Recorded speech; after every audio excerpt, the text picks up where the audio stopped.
Alright, Nathan, we've got obviously very many important things to discuss today, but just for the record, first I would like you to state your thoughts on Picard Season 3 before it has aired. What are your thoughts? Before it is... Oh, I'm so excited. I think... Okay, that's just stated down for the record. Move on. I have drank the Kool-Aid, Kyle. Listeners, you do not know how much Nathan has been telling me how excited he is for Picard Season 3. It's unbelievable. I just because of the people that are saying it's great, and I know their track record on modern Star Trek, so for them to do like a 180 on like the whole thing, especially Picard, is like nothing short of like the last thing I would have expected from these people specifically. So there's got to be something there, unless they have also drank the Kool-Aid, or they've sold out because this showrunner might be a buddy of theirs, like, gets a new showrunner. Uh-huh. And, like, if they're wrong, I understand why I fell for it, if you get me, you know? Mm-hmm. Because they people I have trust in, and they haven't put me wrong so far. So what you're saying is, if you're wrong, it's not your fault. Yes, that's exactly what I'm saying. It's not my fault.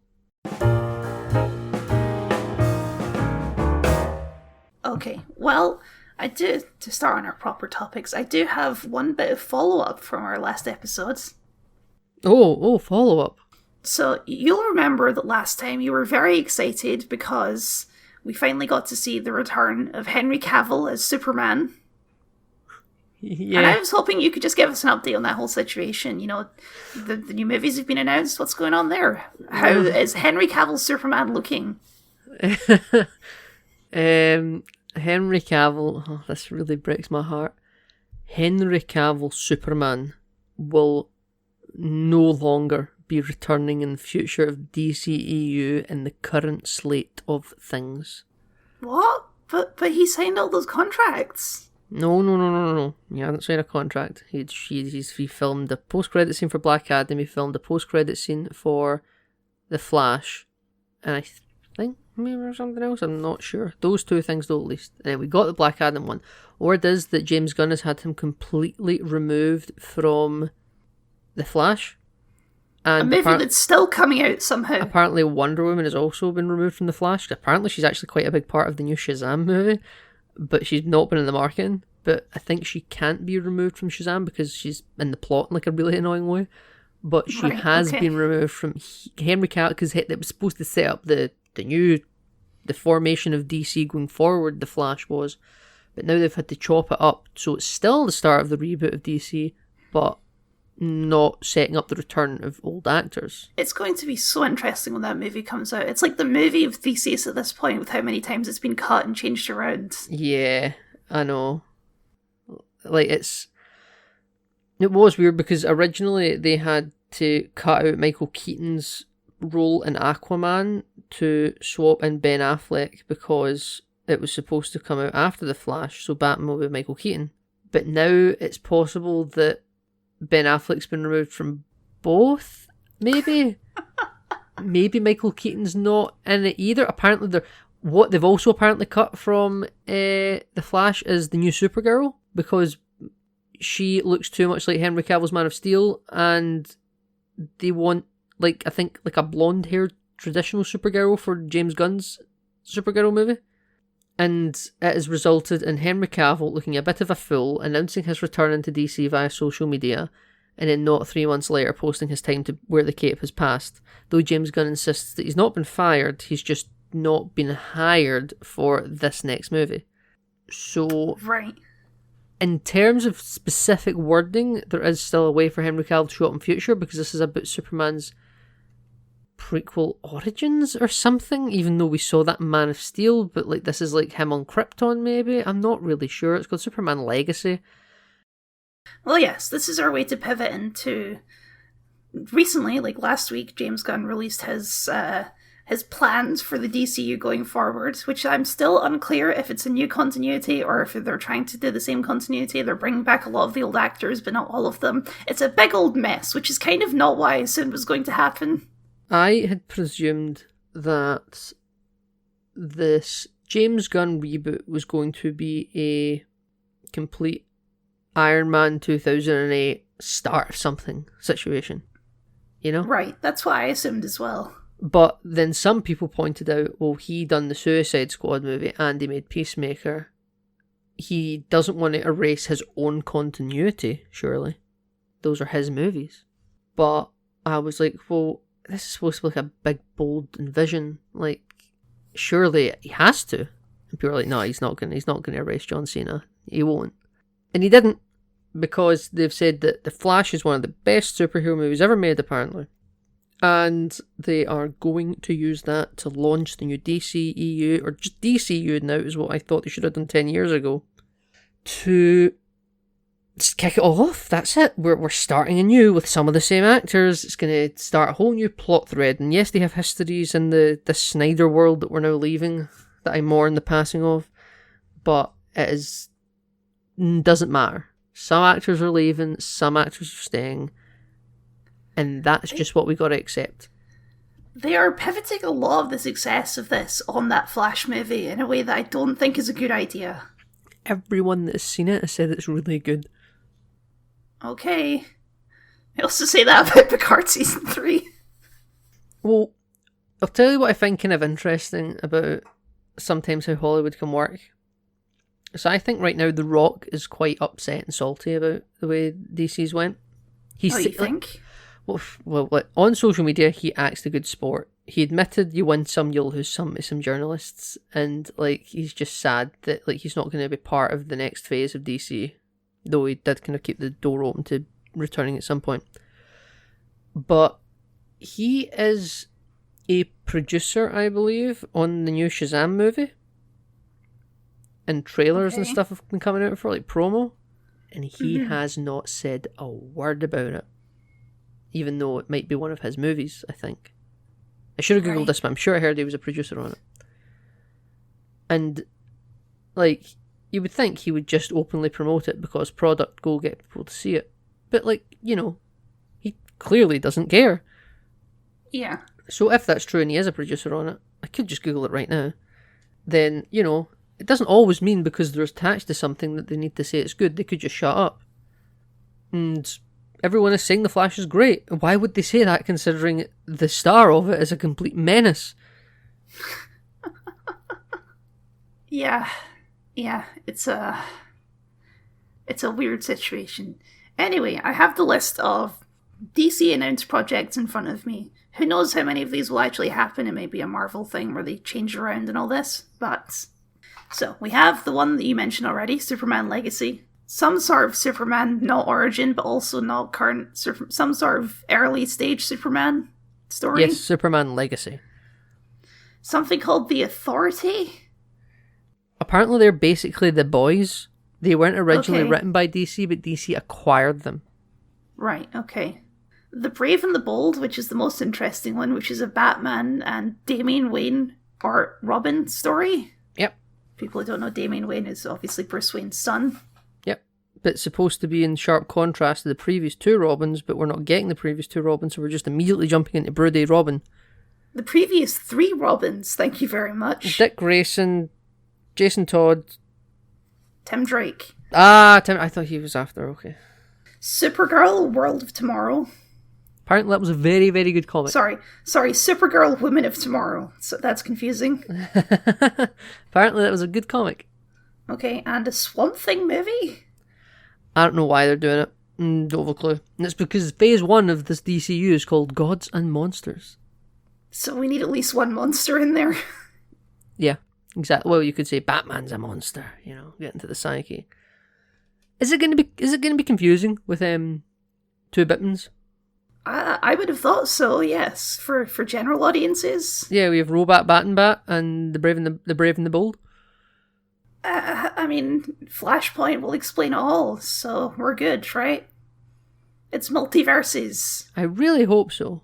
I feel bad for Michael Keaton.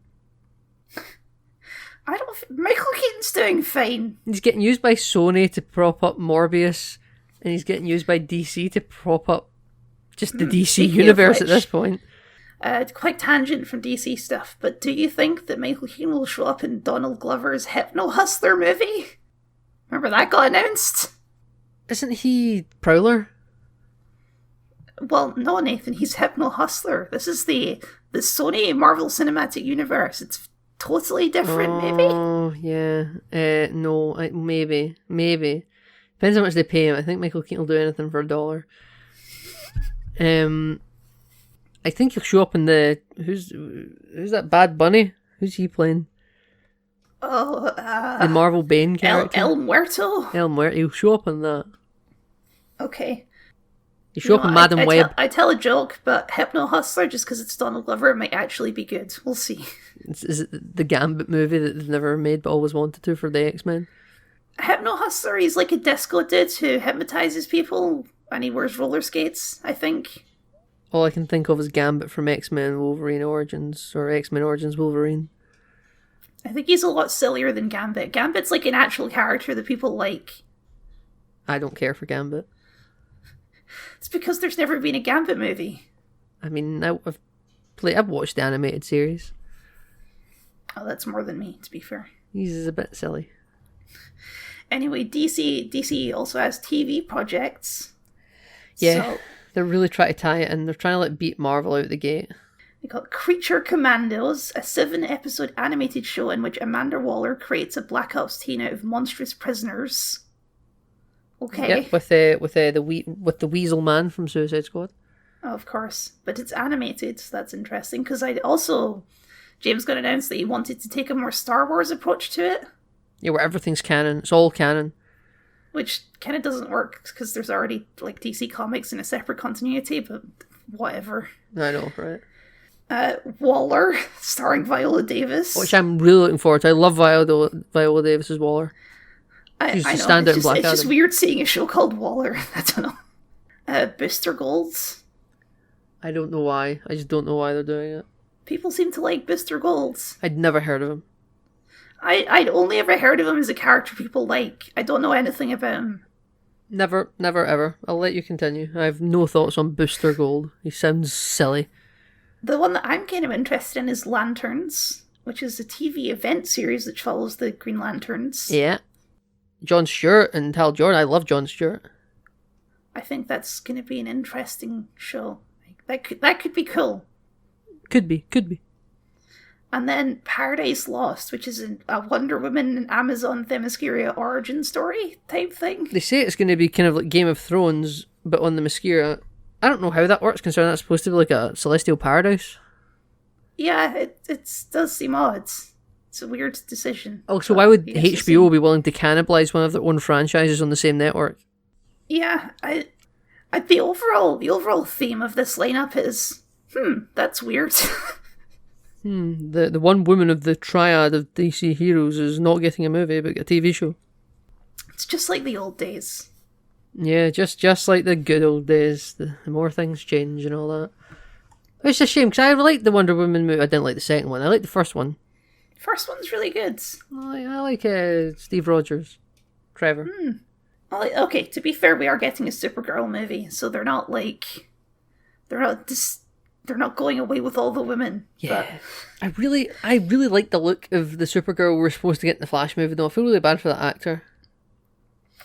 Yeah, there's a lot of that. Remember Batgirl? Good times. Yeah. They addressed that, actually, at the DC showcase. Peter Safran. I heard that he said that it was bad, that it was good that they didn't release it. Yeah, Peter Safran praised the Warner Brothers, because James Gunn and Peter Safran weren't the heads of DC at the time. They were hired after the fact. But he praised David Zaslav, who's the big man. He's the Bob Iger of Warner Brothers. He was like, I think it was really bold and courageous of them to stand up for the brand and be like, we appreciate we've sunk money into this, but it's just not worth it. Let's cut our losses. Which is what people say people should do more. Cut your losses, don't bother. I still would really like to see it, because I love Brendan Fraser, and it also disrupted my city for a month. That's true. It held up my social outings because the Batmobile was screeching down the road. Like it's just another day in Gotham City, Kyle. Yeah, Glasgow is secretly many different cities. Secretly is, but right now it's Indiana Jones City, New York probably, and it's been Gotham. It's been Gotham in every single Batman movie since The Dark Knight Rises. Damn. Since 2012, it's been Gotham for a decade. It is. I mean, you need somewhere old and rainy, so it works. I can promise you it's been hell. Maybe no, I don't think it wasn't Batman vs Superman though, to be fair. I don't think they've done anything for BVS here. Because Gotham City was a green screen in that movie. It's because Zack Snyder thinks that goes back to it being Chicago. Right, okay. But it has been used in every other appearance. Which is just wonderful. It's been used for The Flash. It's weird. The Flash movie's here. Why is because people didn't understand that Batman was going to be in the Flash movie. So everyone's talking about Flash movie. But Batman's here. So, no, it's a Batman is in the Flash movie. Don't you worry, people that don't understand movies. Anyway, yes, this is not a development I was expecting on the DC front. Very strange. And they're still making the Blue Beetle movie, Kyle, which is still apparently going to be canon after The Flash. James Gunn said it's the first movie after the Great Reset, and he said it has mostly nothing to do with anything. Which is just... I know nothing about Blue Beetle, so... I only know Blue Beetle through Injustice. But I think it's hilarious that they're doing this big, massive event movie like The Flash that's supposed to reset everything. Mm-hmm. And then the first movie after it is just about nothing, not a follow-up. It's like Captain Marvel between Infinity War and Endgame. Well, at least she shows up in Endgame, though. Yeah, well, maybe Blue Beetle will show up in the Justice League 2, yeah, or whatever. Yeah. It'll be Justice League something. They won't call it Justice League 2. I don't think they want to, even though they want to keep certain actors, I think they just want to pretend that DC didn't exist prior to The Flash. On a broader scale, do you think this is going to work? Do you think this will officially revamp DC, or is this just going to be more of the same mess we've had for the last 10 years? I think it's going to be more of the same. I'm kind of leaning that way too. I don't see how this is going to fix things. Because the projects don't seem like they're cohesive. I guess they haven't really got any, but that's because they don't have any trust. James Gunn has said that he has planned this out better than Marvel usually plan out their projects at the minute, and his proof of him saying that was just essentially, bro, trust me, and that I work in the Marvel suites, I know how they plan out their phases, and I can tell you right now that phase 1 of DC is apparently better planned out than anything he was involved in with the Marvel phases. So that's a confident salvo against Marvel there for a second, to be like, yo, people like the Marvel stuff, and I can promise you right now their shit isn't as planned out as they pretend. And I kind of believe that, to be fair, because I've noticed that in a couple of Marvel projects where I'm like, this seems very hand-wavy planned out, but not specifically planned out. And James Gunn is saying that this is very specifically planned out. He's saying he's already written half of these projects, or is deep in the writing process for some of them. So if he's doing it all in the one writing session, I say session, 6 months period, that would mean that he's it's like writing each movie and TV show like they're individual episodes of a single show, and you can put plot points in one movie that will pay off 3 script movies later, Right. But is that going to work, though? Because isn't that the same thing they tried to do with the infamous Dark Universe? Is this going to be a Dark Universe situation? Well, they hadn't written anything beyond the Mummy. They just had vague plans for something beyond the Mummy. They all sat in a room and took a picture. No. They took a picture individually and were photoshopped together. They never met. Johnny Depp and Tom Cruise were never in the same room for that photo. Maybe Tom Cruise and Russell Crowe were together. That's it. And the lady who played the Mummy. I can't remember her name. What I mean by that, though, is you can have this great and grandiose plan all set out, right? But that only works if the first one is good and people are interested. Yep. You can't build the whole thing on this.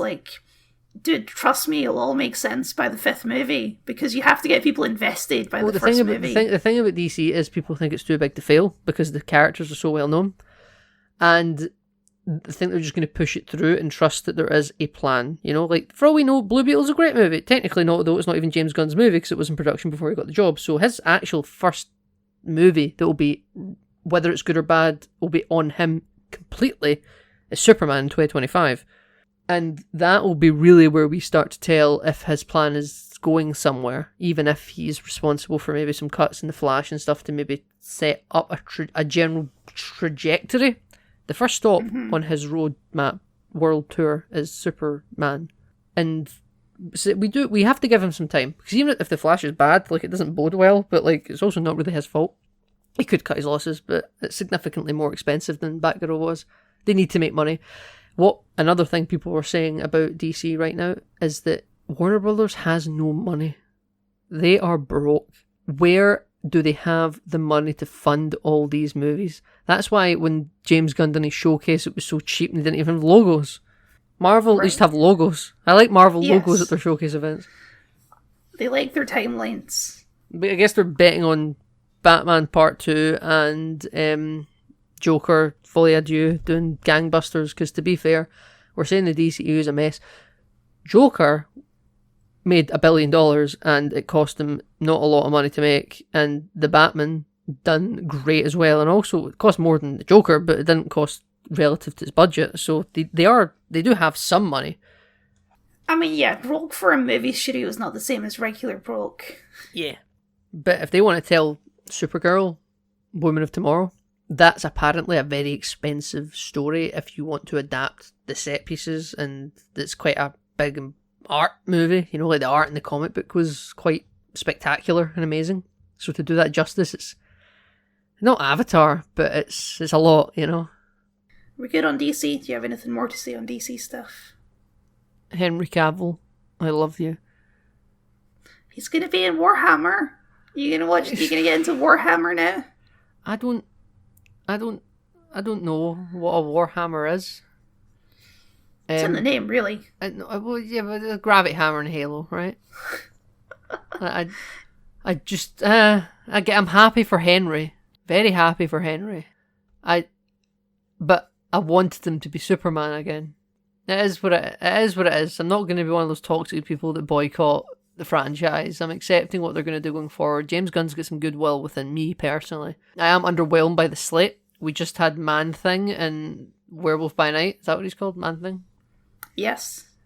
And that is a rip-off of Swamp Thing, or Swamp Thing a rip-off of Man-Thing. I can't remember. So I feel like I've just had There was a Swamp Thing TV show that got cancelled before season 1 had even finished airing. Yes. I think that specifically is one of those things where they both came around at around the same time, so no one's sure who ripped off who. Well, there'll be a publishing date for one of them. Like, definitively there'll be a day one for one of them. Well, they're both also based on like an old 1920s movie monster. Like Creature from the Black Lagoon and all that stuff. So they're both ripping off that. So no one's got the high horse. No one's got the high horse.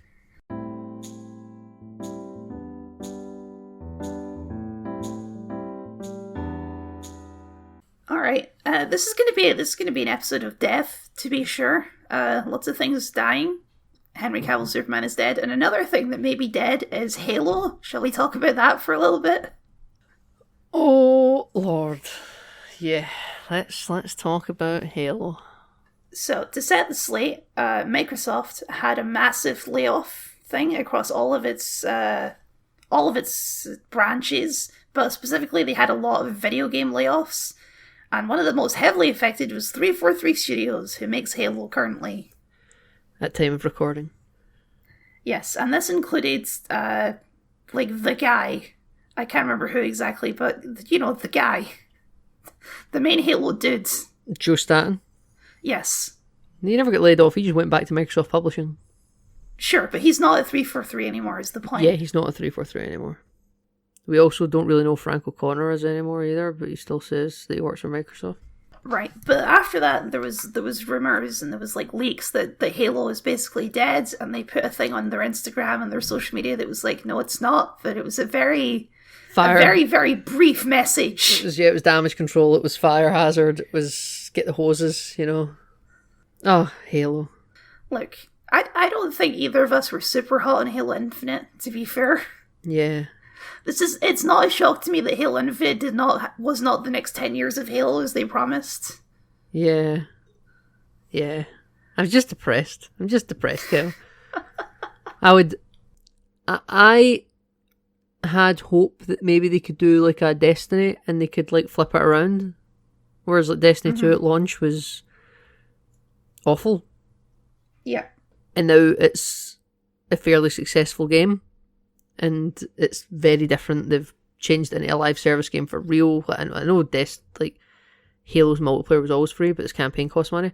I was hoping maybe they could do something like that. I know that's a business model shake-up, but they kind of turn it into more like a proper live service game with seasons and stuff. Mm-hmm. Not the current thing they're doing, which I know it does still have seasons. And really... Barely. Yeah, barely. And like you can have your campaign with Master Chief, but really kind of go full Destiny on it, which kind of felt they were trying to do that anyway. You can have like a little AI buddy that you can hold in your hand. Like, okay, you've ripped off kinda. You've ripped off the whole way. And by rip off, I mean make it successful. That's ripping off a business, right? Ripping it off. Hey, our businesses are both making money. You ripped the first one off.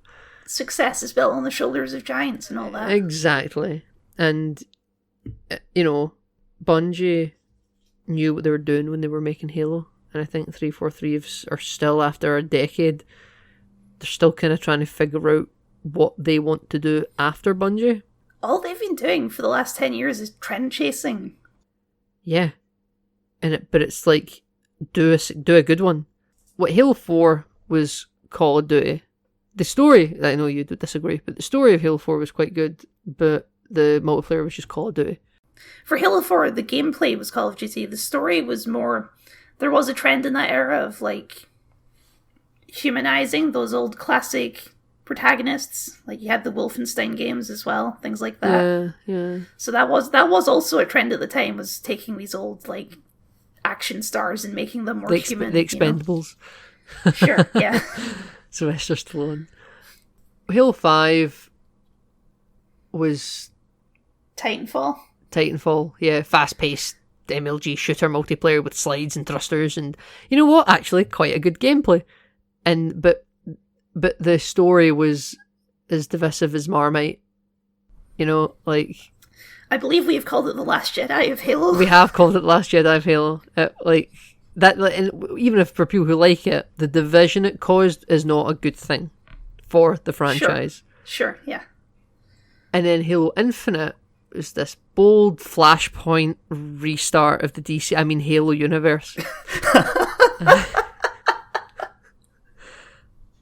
And it's the Rise of Skywalker of Halo.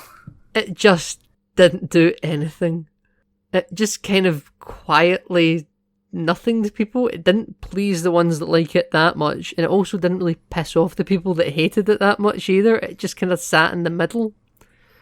It was a thoroughly average game, yes. A thoroughly average game. The gameplay felt more traditional for what it's worth if you're one of those gameplay conservatives that wish it was better back in the good old days. Co-op campaign's actually quite fun, by the way, ladies and gentlemen. If you make fun of it though. Like it is what you make of it. I think maybe... we've been skipping all the cutscenes, let's put it that way. Yeah. Yeah, exactly. Getting crushed by pelicans while riding wasps and stuff. Good fun. You really need to play it with someone that you can enjoy spending time with, because the game ain't going to do it for you. The characters certainly aren't. But... and the multiplayer is also not awful, but it's so content dry that you don't really enjoy playing it for long stretches of time.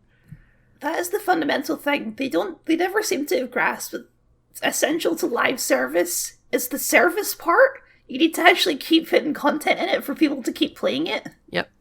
And then they just retorted with firing a bunch of their campaign devs, so we're not getting an expansion. There will be no Lightfall for Halo.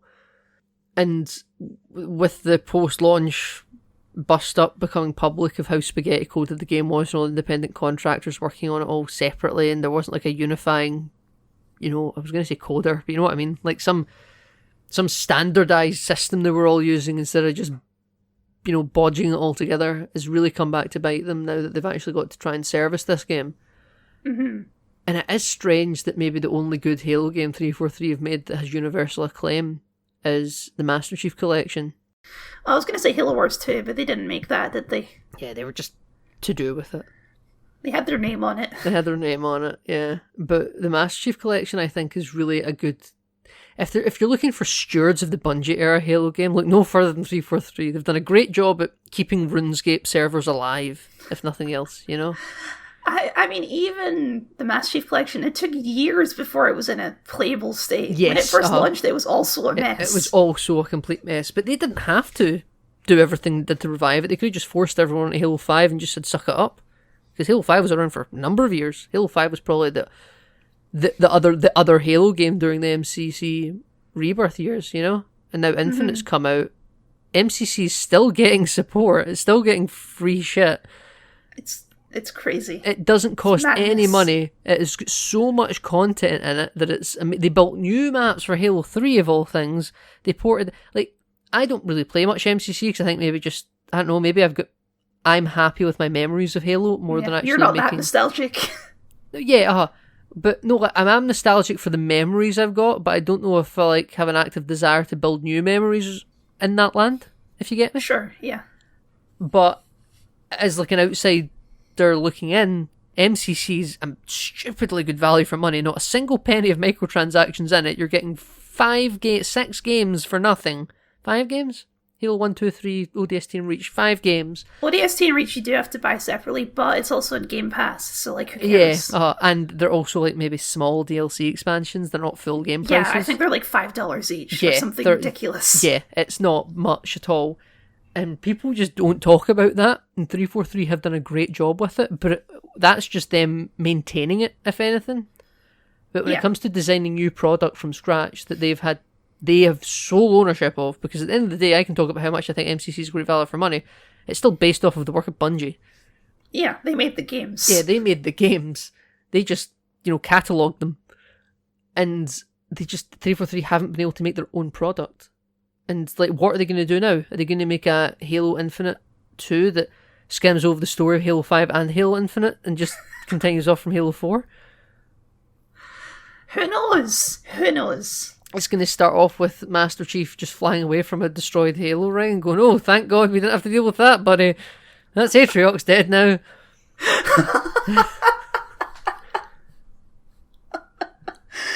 Here's the thing, right? I do not think Halo is dead and gone. I don't think it's possible for that to happen. Master Chief is the poster child of Xbox, and I don't think that's going to change. What have they got now? Sea of Thieves?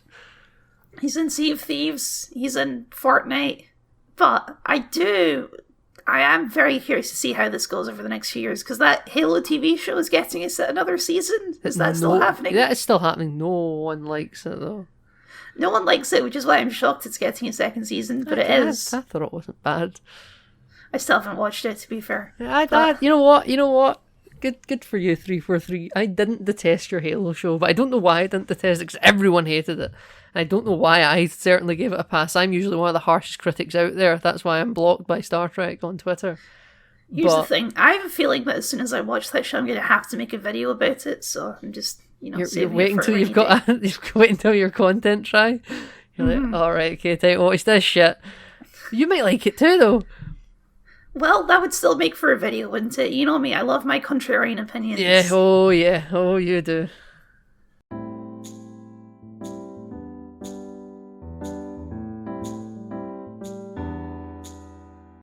You want to talk about TikTok and YouTube, Nathan? You want to do some behind-the-scenes talk with me? Sure, Kyle, but you're taking the lead on this one unless I know exactly what you're talking about, and so far I don't know where you're going with it. Okay, so the interesting thing here is, which I'm curious to see how it will have an effect on the internet, is a couple months ago, YouTube announced that they were going to start monetizing YouTube Shorts, which is basically YouTube's ripoff of TikTok. Yep, I'm familiar with this. Yeah, and so that monetization scheme has just at the beginning of last month, I think, or beginning of this month maybe, has gone live. So you can now get money from YouTube Shorts. Right, that's why I've been noticing content creators that never had anything to do with YouTube Shorts jumping on it. Yep, that'll be why. I don't know if you know the scheme for this, but so... And presumably it works the same way as YouTube AdSense does. Yeah, for that part, once you're monetized, it does. So you get I think it's a 60-40 split. Right. YouTube gets 40, you get 60. Yeah. But the one that made me laugh, because I am a YouTube creator, as it were, even though not a successful one as of yet. You're a creator. I'm a creator. I get the YouTube creator emails. Nice. So they announced this with a big flashy, like, we're introducing a new way to get monetized. And I was like, ooh, okay. So I can hear that. The current way it works is, the way it did work was you need 1,000 subscribers and 4,000 hours of watch time in the last year. And that's the qualification for monetized. That's reasonably similar to... Is that not... Yeah. That's just what it is already, right? That's what it is already. Yeah. So, and then they said, okay. And I was like, okay, that's the same as before. So the new thing is, the other way is instead of 4,000 hours of watch time, you can get 10 million shorts views. 10 million... What? I mean, to be fair, for 60-second videos and a high scroll rate, if it's popular, it probably about evens out. 10 million, though? I'm a chronic user of TikTok, Kyle. Okay, this is why I'm curious to talk to you about this, because I never watch TikTok or YouTube Shorts. And I could see a successful TikTok video with, 68,000 likes, but then if you go into that TikToker's profile, it gives you, like, their videography of, like, every single video, their like, upload list. And on the video, before you click it, it tells you how many views that video's got. And if something's got, and for a high click-through rate, likes is quite easy to get, because you double tap the screen as you're scrolling. Like, it doesn't really take a lot of time to, like YouTube is, like, watching videos is more of a process. And your scroll through and like rate of a TikTok session can be quite high. And a video with even the tens of thousands, 60,000 likes or something could easily have 12 million views. Okay, but is that consistent across all of their videos, or is that just one? Oh, totally viral. Totally one-off viral ones. It's very easy for people to... very easy for someone to fail to recreate their viral video. Exactly, and that's kind of the hit and miss of this whole system to me. It's like, sure, you can maybe get 10 million views on a short, but does that mean you can make a career out of it? I don't know about that. Oh no, that's certainly not. There's a lot of people that become big on TikTok, and I could go at length about this, that they get like one viral one, and then they just make like their business doing that, and they just do the same thing, and for maybe 4 or 5 weeks they do really well, and they make that what they're doing, and then they fade into obscurity, only getting 10,000 views a video and maybe 800 likes. And it's just... It's I want to say tragic. I'm not that invested in them, but I see it happen a lot, Like, Christ. I can't believe I'm going to bring this up on our podcast. Prime? You mean Amazon Prime? No, thank Christ. This is going to show how out of touch you are, Kyle. No, not Amazon Prime, silly. The KSI Logan Paul hydration drink Prime. No, I don't know about that. Please tell me about Prime. Okay. Oh, this is going to be one of those videos where it sounds like a child explaining something to like their boomer granddad. So Prime, my dear fellow, is this hydration drink, like a Powerade, like a sports Lucozade sport thing, right? It's a hydration drink filled with sweeteners and flavours and all that, right? I'm already detecting a slight whiff of scam, but keep going. Well, it's KSI and Logan Paul, who... KSI was the old FIFA YouTuber back in the day. I feel like such an old man. And Logan... I do know KSI. They had a boxing match, right? Yeah, And Logan Paul and Jake Paul were two arsehole Americans that were on Disney Channel when they were younger, and then one of them filmed a dead body and hanging from a tree in Japan. And that's just one of many of their controversies. And that's just one of many. And he went a whole apology tour, and I think most people have kind of forgotten about that, but I didn't. And that was kind of my big introduction to the guy, because he just seems like an arse. I think they were on Vine back in the day. I was going to say, I think they started as Vine stars. Yeah, they had some... exactly. They were on Vine. And now, despite KSI and Logan Paul having fights, they've now become business partners. And they released this energy hydration drink called Prime. And there's different flavours. It's high demand. Kids go crazy, especially in the UK. Probably in America too, but I haven't heard about any supply issues in the US. In the UK, the supply chain issues with it. And it's so difficult to get, and children fight each other for it. And parents are stressed out and just take their child anywhere to get it, right? And like shops have like purchase limits in place for how many bottles one person can buy, because it's like people go nuts, Kyle. And I'm actually surprised I've never heard of this. Okay. Yeah, right. And there's this one guy in Wakefield in the UK, in England, and he has a shop called Wakefield Wines, and it's newsagents, and he must have a good must be good friends with someone that runs a cash and carry, like a stock room shop for small businesses. And he gets bottles of Prime in.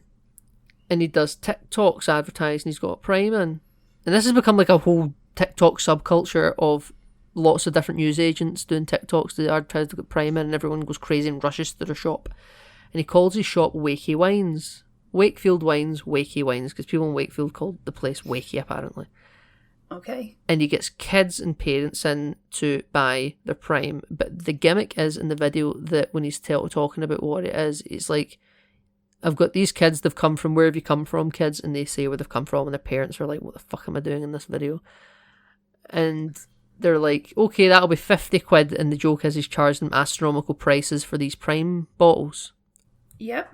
And the parents and the kids all smile, like, yes, we've paid all this money, we're happy to do that, we've travelled 5 hours to get here, that's fine.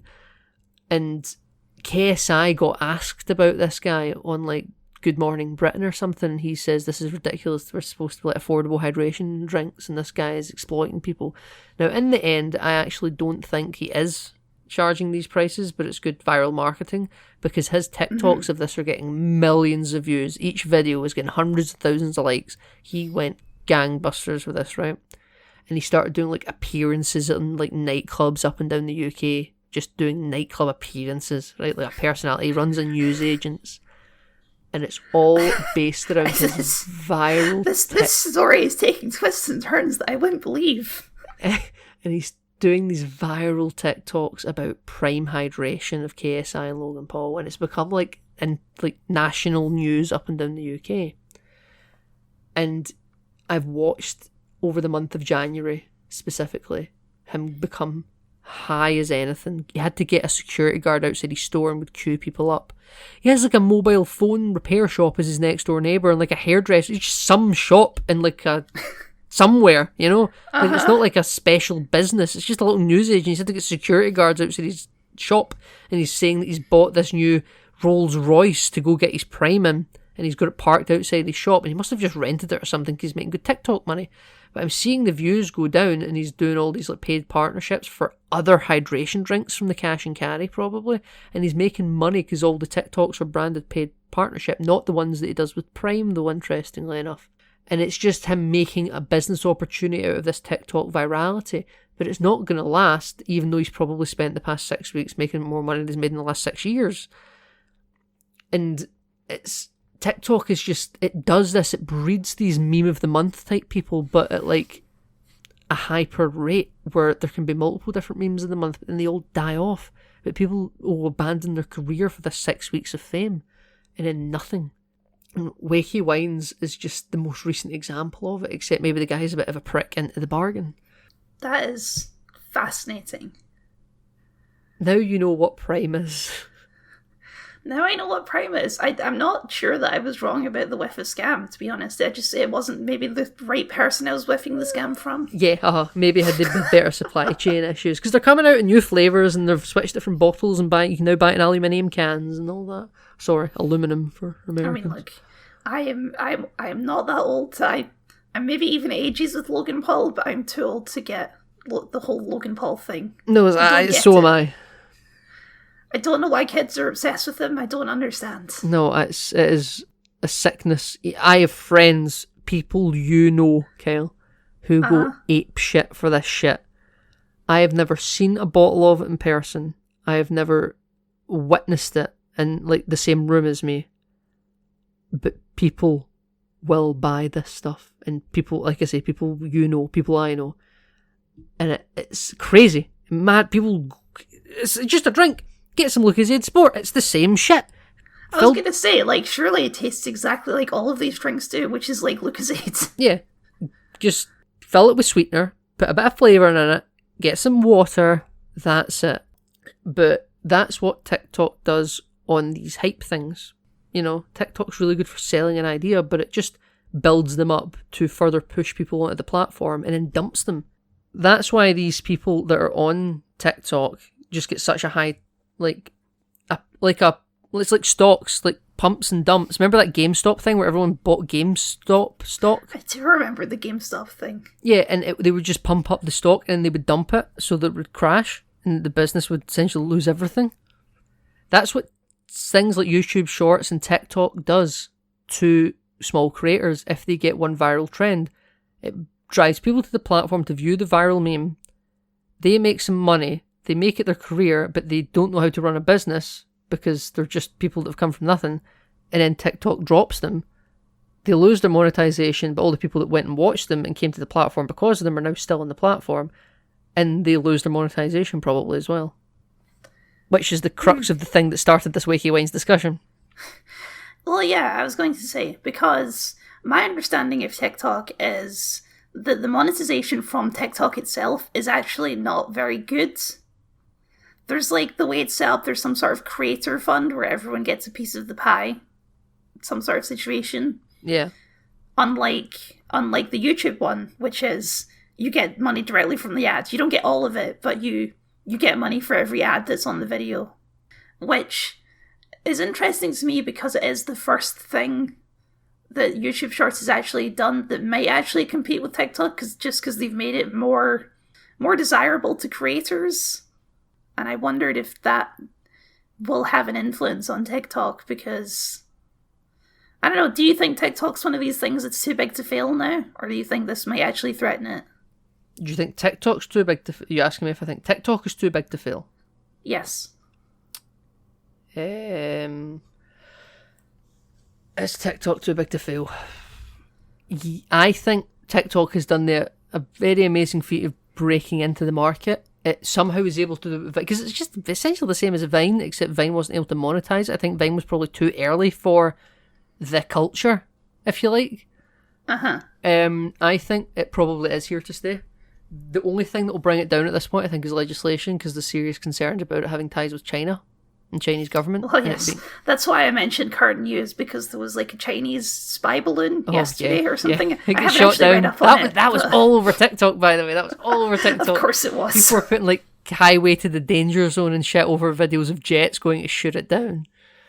Yeah, so that might be the only thing that brings it down. National bans of it, but people love it so much, I'm hesitant to think that they will do it. I think profitability-wise, though, it's here to stay. Like, I'm seeing it on, like, you know, like when you're watching daytime telly rubbish, right? And they're like, here's our Facebook and Twitter and Instagram handles. Instagram only really, though, became a handle in the last 5 or 6 years, though. Previously, it was just Facebook and Twitter. Then they added Instagram to that list of things, because Instagram became bigger and bigger. Mm-hmm. Now I'm seeing TikTok on that as well. No Facebook, though, interestingly enough. Usually now it's just Twitter, Instagram, and now TikTok. Keeping with our subject of death, I've been thinking about just social media in general recently, and I was actually talking about this with my mum, as you do. As you do. But I have had, and I wonder if you've had the similar sense, that social media across the board has just gotten worse over time. Like, all of them have just become less nice to use, less useful. They've all just become this algorithmic slurry that you just scroll through endlessly. And I found this especially with Facebook recently, where Facebook, in the old days, when I first signed up for Facebook 100 years ago, it was a place where you went to see pictures of your friends and of your family, and you saw their posts and what they were doing, and maybe you played some games with them, right? This is what Facebook was when I joined Facebook. You remember these days? Yes. I literally cannot remember the last time I saw a friend's post on Facebook. It never happens anymore. I don't know if that's because people aren't using Facebook anymore, or if it's because Facebook deigns not to show them to me anymore. I can't tell, but at this point it doesn't matter.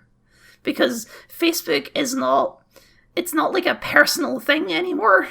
It's a thing where I scroll through algorithmic slurry. So I've just opened up Facebook on my phone just to have like an immediate like scattergraph test of exactly what you're saying in the moment. Sure, yep. And before I actually find like an ad, I've scrolled through 6 posts, all of which are things that I am interested in, or things that Facebook, like I've friends posts or Well, actually, it did just suggest to me I'm loving the 80s page of Warwick Davis then versus Warwick Davis now. That's not related to me, because it's his birthday. But I guess, broadly speaking, Warwick Davis is a thing that would be in my sphere, so the algorithm's doing quite a good job there, but it's not an ad for a product. And then I've got Destiny stuff, and then I've got more friends posts, and then like media personalities that I have liked on Facebook. So I am being serviced things. I like anything for a car, which is an advert, which I don't care for. But broadly speaking, actually, I think the algorithm, for me at least, is serving me quite well. Then I've got things like news outlets, because I have a lot of news things.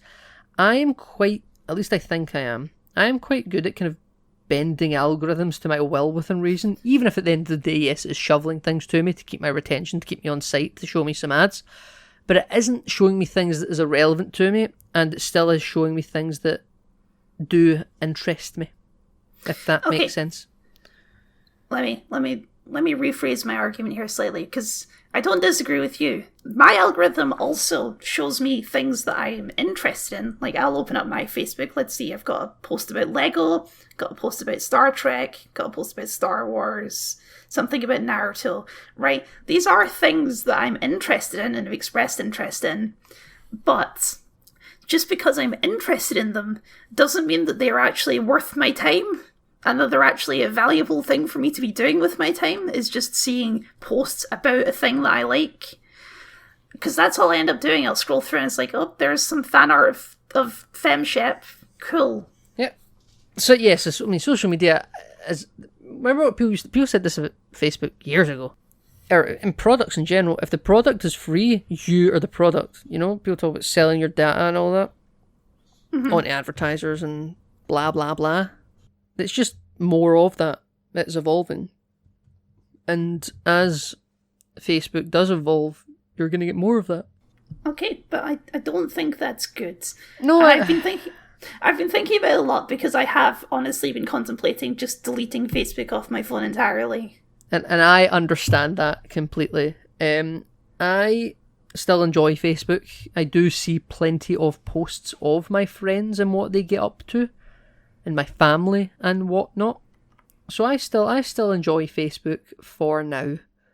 I'm not saying I'll feel like that in a couple of years' time, but right now, because there are some friends I have in life that I do enjoy, but I don't see them particularly often, so it's just nice to see what they're up to via Facebook, because they're chronic Facebook users, but not just consumers, they are Facebook content creators, if you like. They're the ones that are posting the posts that I'm reading, you know? So it does serve me some utility in that sense, so I do somehow garner value from it. One that I don't really garner much value from, but still use, is like Instagram. I don't know really why I use Instagram. I post stories on Instagram fairly a lot, but I don't really post actual posts a lot, maybe a couple of times a year. Instagram is another one that's very similar to me, where I hardly ever see posts from people that I actually follow, because Instagram has this weird thing where it only shows you posts once, and then when you reset the page, they're gone forever, and it just shows you, like, recommended things. Yeah.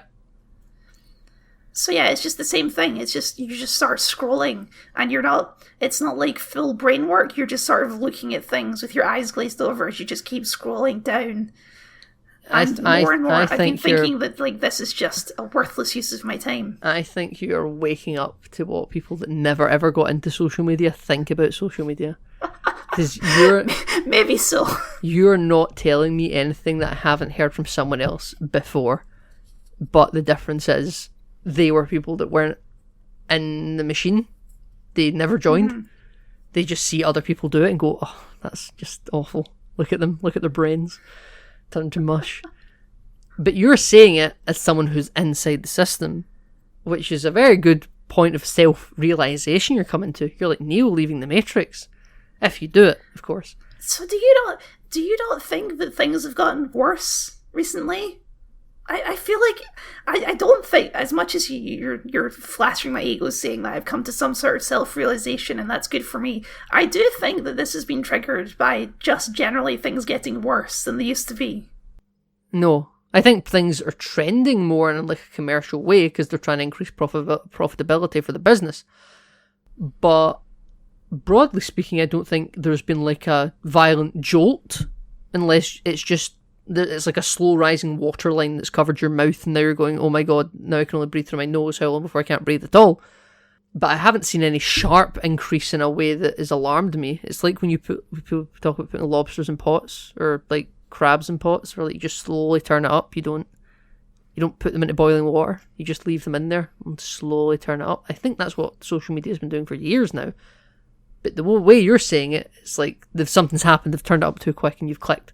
Maybe. I think I miss a social media platform that feels personal. Not as in personal, like the algorithm is specifically tuned to me, but more like... people you know and know products. Yes, exactly. That's what you get a paid service for. Is there one? Is there one for that? Because I don't think there is. No, I don't think there is either. That's why social media platforms were designed free to begin with, because no one would pay for that. Right, exactly. But like, what is the modern solution for like keeping up with family? Is it a Discord server? Oh, give them a fucking phone call. Text them. Give them a phone call. What are you even saying right now? I know, right? I know, how old of me. Phone them, send them a letter, a postcard, Kyle. Kyle, you know what? I tell a lie. There is a paid one. OnlyFans. You want me to follow my grandpa on OnlyFans? Is that what you want me to do? No, I would never suggest such a thing. But it's the paid for service that isn't going to feed you algorithmic shit, probably. I guess. It's like a private journal. It's like a paywall. It's a Patreon. Patreon's almost like a paid for social media. Pay for the content that you want from a creator you want. You're only going to see the shit they post as long as you pay for it. Yeah. Well, this is the flip side, because I get algorithms on both ends, right? I am, as previously mentioned, a content creator. Sure. I mean, this podcast for one, but I mean, more importantly, my own YouTube channel. More importantly. And I am fully at the whim of these algorithms because, like, let me tell you, I have the numbers to back this up. Sharing videos on other social media sites, totally worthless. I share a video on Facebook, it gets no extra views. I share it on Twitter, it maybe gets 1 extra view. I share on Reddit, it gets, let's say, at max 10 extra views. But in terms of, like, actual numbers, they mean nothing. I'm fully at the whim of the algorithm for any kind of success. I think you're right. I remember back when we started this podcast 3 years ago, we dabbled with putting some money into the marketing, just as like a we'll see if it actually has an impact. And that was we were just burning money, you know? Yes. And I think we both, at least I did, I hope you did, we both kind of knew that we were just kind of playing with it. Yeah. You know, it is what it is. And I do think that marketing on social media only works on scale. That's why when a movie's coming out, they put millions and hundreds of millions of dollars into it, because they know the click-through rate is so small, but the more money you throw at it, the higher the number comes up, you know? Mm-hmm. And you need to engage with an active community to get any interaction. But you're also relying on a nebulous algorithm to even find that community in the first place. Like, I don't actually know how this works before algorithms on YouTube. I mean, algorithms have always been on YouTube in a sense, but they're definitely a lot more prevalent now than they ever were, like, when we first got on YouTube when we were kids. Yeah. I don't know, how did you learn about YouTubers back in the day? Word of mouth, or if you were looking for a game specifically, want to see someone play a game. That's like I found Markiplier. I didn't find Markiplier back in 2011 or 2012 through any sort of like recommendation on an algorithm. I was looking for Let's Plays of like Slender, and then I can't remember how I found it was Slender Man. Just like probably word of mouth online, because it's like CGP grade on a video of this is like memes and brain infections and how you just spread things and stuff, you know. And it just got to me, and I was like, okay, let's see someone play Slender at 2 a.m. to creep myself out as a 13-year-old. And I found Markiplier, and then I stayed for the personality of the gamer because I enjoyed that person, and I stayed for that person. I also have a bitterness for that. Have you tried searching for a video on YouTube recently? Like a specific video, or do you mean just like just like in general, like the same thing you were saying there, like Slenderman Let's Play. Have you ever tried searching for that? Yes, so I do it for Destiny quite a lot. Right, so you know that when you do that, you scroll down for a little bit, and then it stops showing you the things you searched for, and there's a little recommended for you section, which has nothing to do with what you just searched for. And I'm getting really pissed off with these goddamn algorithms thinking they know what I want. I know what you mean, but I would say that whenever I'm searching for something, bar the odd occasion where I'm trying to look for maybe a very obscure movie clip, I usually find what I'm looking for on the top search. I don't really spend any time scrolling. Usually I find what I'm looking for immediately. Or if I don't find what I'm looking for immediately, I retype. Like, I don't scroll. But I'm very jaded, and I understand that the business of YouTube or Twitter or whatever, they are trying to get me to scroll and see ads sometimes, you know? And I don't give them the satisfaction by doing it. I try and be a stubborn consumer by just retyping it until I find what I want immediately. And usually that works. Not that I usually have to do it at all, because I'm quite good at typing in like keywords quite concisely. Like, usually you will get people of a certain age that when they're trying to Google search something, they'll type in like a Google search like they're speaking to a human being. But I learned from, a fairly young teenage age or something like that about how, and it always stuck with me, like a computing teacher told me that like when you're typing code into a computer, you need to type it like you're saying something for the first time to someone, like there's like an alien that doesn't know what you're saying, and you just need to use clear, concise words. Don't presume that it's understanding the context of what you mean by being imprecise. You need to be precise. And that's always stuck in my head when you're doing anything online, unless I'm speaking like a person. But even then, that's not always great because tone gets lost over words. So I always do keywords and I find what I'm looking for quite quickly. But okay, look, I do understand that you think the algorithm is incredibly exploitive. Even on that, on Google, and I know this isn't just me because I've seen other people complaining about that, like, Google is worse now than it used to be. Just because, obviously, on Google now, like, the first 3 or 4 results are ads, and then you see the thing that you searched for under that's the same as the ads, but it's different because it's actually, so you get like an ad of the thing you searched for and then the actual thing you searched for, so the first 4 results are basically the same. just displayed twice, so that already sucks. And I there's nothing specific I can pin it to. I don't have specific examples, but I just found, because obviously occasionally I need to do research for my videos. Yeah. It's just become harder to do on Google. And I've actually been wondering about this. Do you remember a few years ago, there was the, what do they call it? Like the free internet thing where they wanted like fast lanes and all this. You remember what that was called? Yeah, I do kind of vaguely remember it, but I remember it to the same level that you do. Yeah, there was this whole thing where I think it was like internet providers, they wanted to be able to charge different companies to give them better internet access, basically. Right. And I've started to wonder, like, I don't remember whatever actually ended up with that. I don't think that went through. I think that the internet remained free for the time being.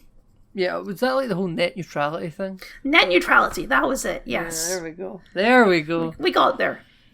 But I've started to think, like, has that happened anyway? Just slowly that we haven't noticed? Like, basically, any company that wants to be viable at all has to pay Google in order to have any access. Yeah, because Google is where people go on the internet. That's not new. I watched a John Oliver video on this from like 2018 talking about how, like, if your whole business shopfront relies on Google, like if you're on the second page of Google, you're basically not on Google. Like, you need to be in the first page of Google, and then sometimes Google even show their own product alternative for price comparison things, for looking for flights, instead of showing an actual price comparison site that isn't just Google.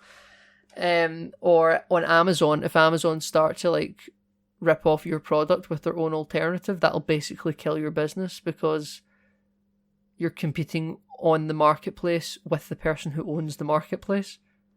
So you better sure as shit hope that you're big enough to be successful on Amazon, but not big enough that Amazon want to compete with you on their own platform, because they will win, because they can do it at scale and cheaper, even if they don't use as good a quality as you. And that's just been a thing in business for years now online, from a business perspective. So you're bringing up not an old argument, or an old discussion, not an argument, but like, it's not something that's just happened. It's been around since before. No, and I know, and it's like you say, it's the boiling pot, right? Where it happens slowly, where you don't notice it until it's already too late. But I have definitely felt over the last year or so that this has vastly negatively influenced my just general internet experience all over the place. Just these algorithms and these things of not letting you get away from the big sites, because I think that's it too, is obviously only the big sites can afford to be on the front page of Google now. So that's all you get. And it's depends like, how specific your search is, to be fair. I don't think so. Like, I also learned how to search. We went to the same school. We probably had the same teacher, right? So I'm venting frustrations here. I'm sure you can tell. Absolutely, Kyle. And I understand completely. I'm a shoulder to vent on. All I could really say to you on that point, though, is, Kyle, that this do be Google at the end of the day as a private company. Like, it's not free. You know, people pay a lot of money for their ads, and yes, bigger businesses have bigger marketing budgets, but this isn't a new thing, and I actually don't have the issues with searches that I think you say you have. On the YouTube point, though, for the past 2 or 3 months, I have been subscribed to YouTube Premium. Oh, so interesting. I'm not getting any ads at all. I did it accidentally, and now I love the ad-free experience so much on my mobile devices. I've been able to lock my phone or multitask on my phone with the video still playing. That it's like, it's so expensive as well, but it's good. It's good. I enjoy it.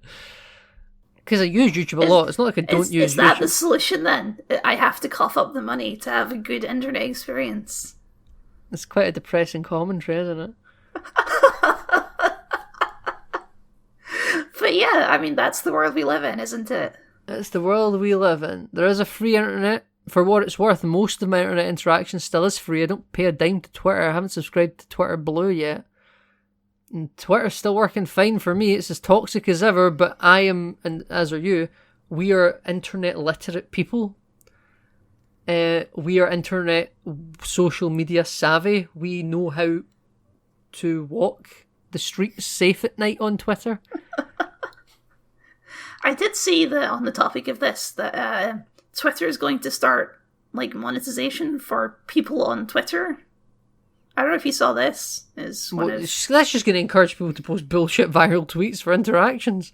Well, yeah, exactly. And also, they're still planning to increase the tweet count to like 3,000 characters or something like that, and basically turn Twitter into Reddit.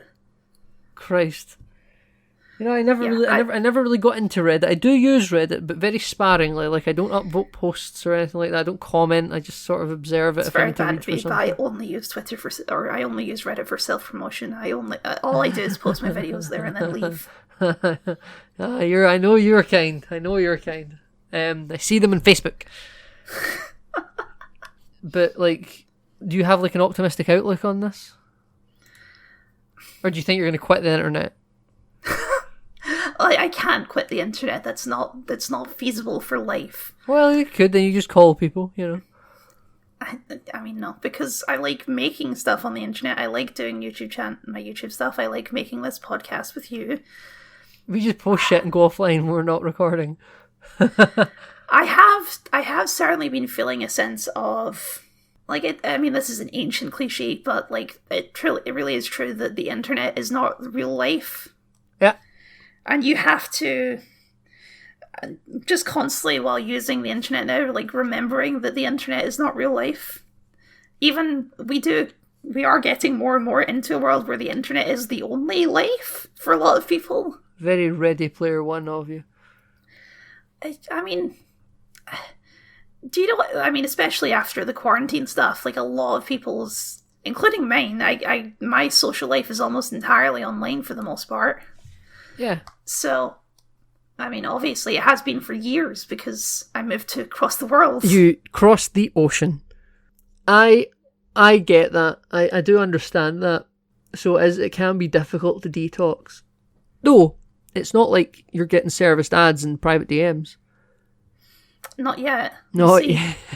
Christ, I hope not. That's where we switch to WhatsApp. That's where we exchange phone numbers and pay the cross-Atlantic bill. Discord's fairly free. Like for private DM messaging, you can still have meaningful relationships with people without the algorithm having a say in it at all. Yeah, and I do value Discord for that. Discord is helpful. It's extremely difficult to get older folks to figure out Discord. That's all. You can't get your grandparents to swap to Discord. Exactly. It's not going to happen. Yeah. But yeah, it has made me think that I used to be under the strict assumption that all of these companies were too big to fail. And I'm not sure that that's true anymore. Well, after financial crashes in 2008, you would think nothing's too big to fail. Yeah, I know, but I was 9 when that happened, so I don't remember it. Yeah, but as an older fella now, you can retrospectively look back on it and go, that was a bit silly, wasn't it? I guess, but it's been my experience of the internet that, like, Facebook, for example, has been omnipresent in my life, basically. I don't know when Facebook started, but it's one of those things that's always been there, basically. Yeah.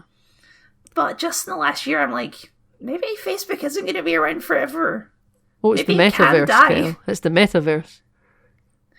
Right, yeah, there's all of that metaverse stuff, which nobody cares about except for Mark Zuckerberg. I can't remember who put a video out about this. It was MKBHD or someone. But they were speaking about, portfolio diversification and how just being a company that makes one thing isn't good for success in case that one thing fails. And Facebook is sort of starting to stabilise out, like its growth period is kind of about over. Mm-hmm. And as much as, everyone that's ever born makes a Facebook eventually within a rounding error, its period of rapid expansion's gone and people can start to see people more phasing to things like Twitter, even if maybe you think Twitter's not even that stable. But people prefer the Twitter mindset than the Facebook one. And Facebook rebranded their company from Facebook to Meta because they want more of a neutral business name so that Facebook can just be a product of Meta, as is Instagram, and as is WhatsApp, and as is Oculus. And the metaverse is their next thing because they think the next big social interaction will be in VR, which is a hell of a punt.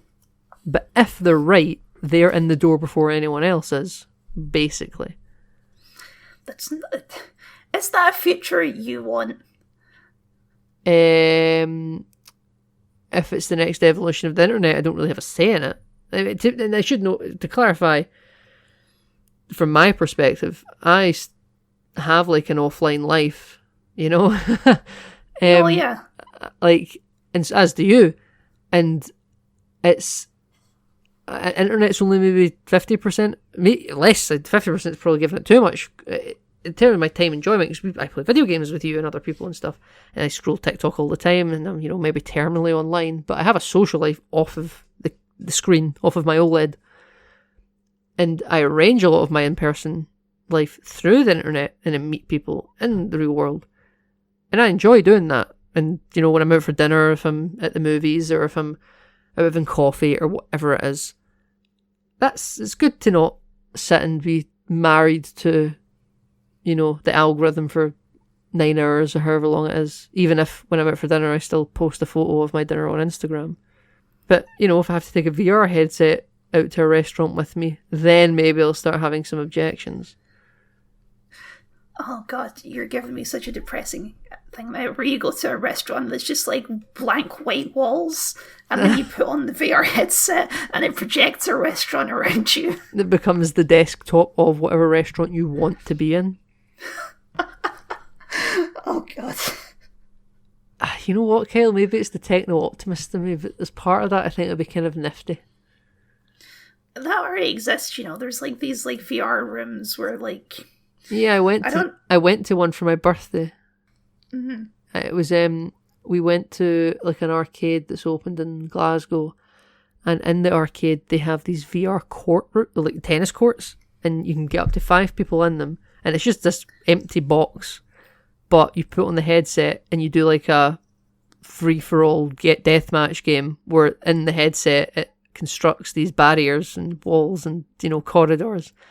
But obviously in this room there's nothing, and everyone around it just watches you and your friends walk around like idiots because there's imaginary barriers in the headset that isn't there in real life, and you hide and cover, but there's no cover to everyone who's looking at you, so you look like an idiot.